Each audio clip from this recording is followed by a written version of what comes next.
Yeah, you're welcome to this conversation. Thank you. The APC chairman has advised Igbos to join the APC, support the APC, so that they will prevent marginalization of their region. Let's get your reaction. I don't know what you mean by supporting a government. APC is a political party.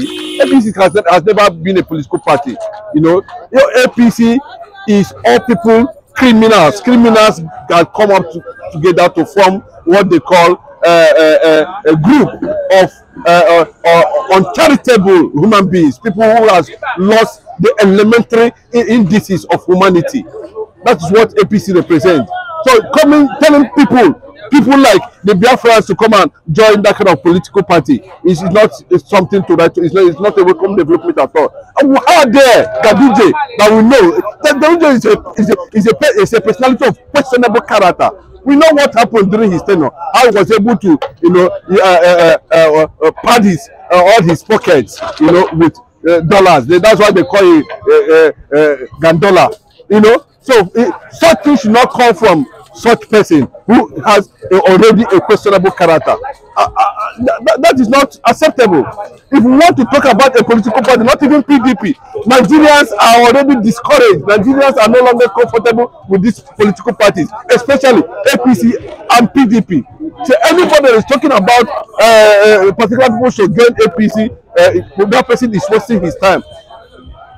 The Igbo nation might have some level of sympathy for PDP because of what PDP was able to put behind, even though they did not perform to the minimum, not talking of the maximum, expected of them. But at least to an extent, PDP during the era they shared government with human face. These people they called APC, right from the time they came, look at how they came to power. Look at the people that came together. Terrorists came together and formed that APC. Look at what APC did to Jonathan's government. Look at what APC has been doing in Nigeria since then. Right from the era of Buhari. Buhari first of all disappeared for almost 1 year plus. Nobody see him. Nigerians were everywhere. We go to Kano, Kaduna, Togo, Nigeria. Nowhere will not go. They find Buhari for over how many months? We will not see him. That is APC for you. And when he came back with Boko Haram. And the killing has continued unstopped till now.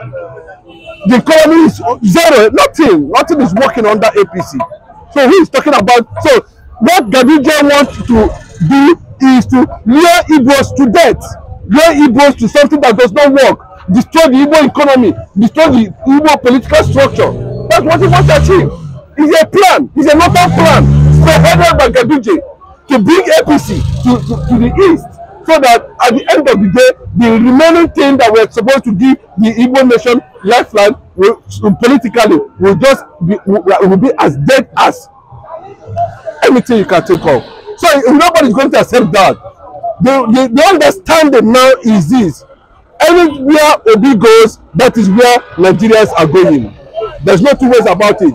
Yesterday, 2 days ago, go and see the rousing welcome given to P2B while he visited the emir of Kano. Everybody, there was told, if you see the massive crowd, that tells you that Obi is someone people wanted. Obi believes in the people. The people believes in him. He has shown leadership. He has shown competence. He has shown that he is ready to move Nigeria, to transform Nigeria, to advance Nigeria. So anybody that is talking about joining APC, let them join themselves. All the people that APC themselves join APC. That is not involve anybody again. We are tired of APC. So that you will not be marginalized. What do you mean by marginalization? Political marginalization or economic marginalization? The Igbos does not need somebody like that to come and tell them what to do. The Igbos has contributed 43% investment, increase, advancement in Nigeria, more than any tribe in Nigeria. Go and check the record. So we're not talking about this. What kind of marginalization is he talking about? Is he coming to tell us about the war? Do you want to remind us of what happened during the war? Or what do you mean by marginalization? Are you telling us that the marginalization is intentional? Is he telling us that what Nigerians are doing to Igbos is intentional? Because I know that Once a president emerges, he becomes the president of every tribe, or all people in that, all citizens, irrespective of their tribe and religion. So what are they trying to tell us? It means this man they called Gaduje is half-baked. These are extremists. These are tribalists. These are people who shouldn't have been in a position of leadership in any way and anywhere at all. But this is the kind of government APC, this is the kind of personalities you see around APC every now and then. People who do not have that knowledge to drive leadership. People who don't have that knowledge to know what to do at any particular time. People who talk from both sides of the mouth. People like Erifai. When they want to sit down and do what they're supposed to do to move Nigeria forward, we will know they are not serious. Look at somebody like Gaduje talking about marginalization. Does he know what he's actually trying to talk about? So what he's trying to tell you that it is a deliberate plan, A deliberate act. By these people, to put Igbos, just in a very tight corner. That is it. There's no two ways about it. But what are the message I have for people like Gaduje? I know Gaduje. I was in his local government when he was deputy governor. We are the people that covered his local government election in Kano. Did he do well? When we entered his house, did he do well? I know him with all his marks. I know him. This is the kind of leaders they throw to Nigerians because of money.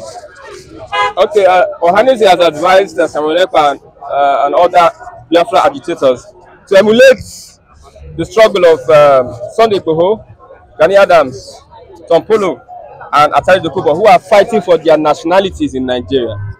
No, Ohanese is fired in that regard. We're going to take that kind of advice. What concerns us with what are the Igbo? And I even have greater respect to Gani Adams than Igbo. What did you come and started talking about the government? Because simply because Tinubu is there. This is somebody that came out and said he wanted to do one nation. Why are you praising these people? Why did you just come back overnight and start talking about nobody should try Tinubu, Tinubu government should be supported, and this and that? Have you seen them kind of talk about anything like that? Have you seen somebody like Samuel Ekpa talk about anything about like that? These people are confused. I can forgive Gani Adams to an extent because he has been consistent on the issue on how to solve Nigerian factor, and he has made it very clearly that if they fail to restructure Nigeria, the next thing is division, balkanization, and there's no two ways about it. But he came out with an idea that he wants or do the one nation. He should go and do proper research. Maybe he was not well tutored. All of a sudden, he came back. He said nobody should attack Tinubu. Is that what we are talking about? Is that what somebody like him should be talking about? The likes of Tompolo them and Asai Bukobo, you can see the mess that is going up, that is happening in Niger Delta. These people are beginning to lose credibility over time because government has found a way, to enter their lives, the way their operations, and they are beginning to sound like any other person in Nigeria. They're not being, they have lost that consciousness of what is driving them. They have lost that consciousness of the quest of Niger Delta. They have lost that consciousness on how to get government attention in Niger Delta. So there's no connection, there's no synergy between what Simon Ekpa is talking about with the likes of Sunday Igboho, Tombolo, and others who are already working with the government, who are already enjoying government lajas, who are being paid with contracts, who have already compromised what they stood for. But Simon Ekpa is not part of any government. And I have reservation over his ideology. Yes, I do. But coming, Ohanese saying that he should emulate, that is absolute rubbish. Where do Ohanese stand now? Where do they stand? Of course, what we want to hear, what we want to know, what we want to understand is that Nnamdi Kanu is due. Nnamdi Kanu has overstayed his welcome, and the continued detention in DSS custody of Mazi Nnamdi Kanu is going to destroy anything that has to do with government in Nigeria. That's the truth, and on that premise, I expect organizers to start on that angle consistently. Nnamdi Kanu should be released. They were there, and this man said that they're bringing, he's going to face another retrial. For what? Because he's an Igbo man. But they were there. Nadine and Madudi has run away. They keep somebody they said you have 20 count charges against. You keep him in the guest house because he's not an Igbo man. You give him professional treatment. Now the guy has compromised his faith. He has disappeared from Nigeria. It's a shame. Look, bros, is Nigeria not a laughing stock? How can you kill somebody inside a guest house? And they escort him every now and then. Anytime he wants to go out, they escort him. Everywhere he wants to go, they escort him. Within 14 days, he was able to get Nigerian passport. He get all the documents he needed to travel. And they smuggled him out. In custody. In Nigeria. This is the guy they said is the African representative of Binance. Nadine, a boy of probably less than 40 years, was able to deceive the entire security network in Nigeria and disappear. This is an embarrassment. I think by this time everybody, including me, everybody should be sacked. That tells you what Ganduje is trying to say, that this thing they are doing is just is an intentional act. It's a grounded plan, to humiliate. But God no agree because I can't make with someone. That's the fact. The Igbo man, since over 104 years, has continued to live the life of struggle in Nigerian quest, in Nigeria, without blinking of an eye. 53% of investments in Nigeria are being controlled by Igbos. About 500 functioning manufacturing companies in Nigeria that have provided millions and millions of work employment are being they're all Igbos. Not only in Lagos, go to other states. What is Ganduje talking about? Look at the mess. I think by now, if Tinubu is sincere enough, he knows what he's doing. You know that he has failed. They are just playing with his government up and down. They are throwing stones. He right inside his bedroom. Okay. That's in fact. There's a report that Sheikh Gumi has been invited for questioning.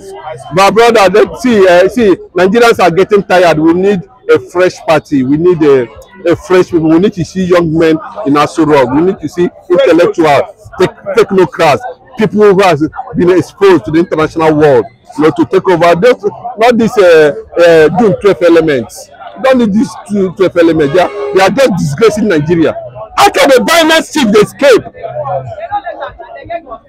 They gave him passport in Nigeria. The immigration is not aware. They provided him with everything in Nigeria because you understand the Nigerian factor that these people are just criminals. Yes. He doesn't need anybody to tell them. In 14 days, he perfected that grand plan. He put money on the table. But everybody was fighting for the money. To make sure say, now me go carry am escape. No, now you go carry am escape. Oh, no, lie, now me go carry am escape. Alright, if you go carry am escape, do passport. They did everything for him, and the guy was able to disappear. Under Tinubu's nose. And look at him. He has not even come out to make an official statement. The international community are beginning to question how come the security lapses in Nigeria. And they say that billions of dollars are being invested in the quest for security in Nigeria. Nothing. Do you think if it was an Igbo man now, they will tell you say he escaped? They will not carry gun now, begin to look for them. But the guy played his game because he knows that all these politicians in Asuro, including the police and the army, bros, grease their hands, nothing they happen. They have already briefed him. They detailed him about Nigeria, and he played his game well. He game well, and that is the end of it. They are telling somebody that is doing his private business, nothing concerned with Nigeria. He says, come and pay 10 billion. Then inside that 10 billion, you ask him to come and pay. You have how many account charges against him? And you did not take him to court. You kept him in a guest house. Because he's a white man, he's not an Igbo man. If he's an Igbo man, the whole world will have kill him. Maximum. He entered and went to the airport. They gave him the ticket. He flew out of Nigeria. Under the nose of immigration. Because the way he become Nigerian president. Bro, that is what I'm telling you. That is what the fella call it. It's a government magic. They don't do anything apart from this kind of propaganda. I am sure senators, ministers, governors who are involved in the racketing in Binance are behind what happened. All of them are thieves, criminals. All these businessmen that hide their money in Binance, they are the ones that facilitated the guy absconding from the security agents. Then how come that they said that security agent escorted him to where he went to go and pray, and they were watching him? He just disappear. He didn't disappear. My brother, leave that thing. I tell you that one day, this one our country, and there is a disgrace to the black nation, to the black Africans. Total disgrace. Governance, we are not there. Security, zero. Infrastructure, MTN, nothing. Everything are just upside down, trial and error for 404 years. Giant of Africa. Yeah. Who makes the giant of Africa? Audio giant. That's what they are called. Nothing is working. Okay. Thank you very much. God bless you.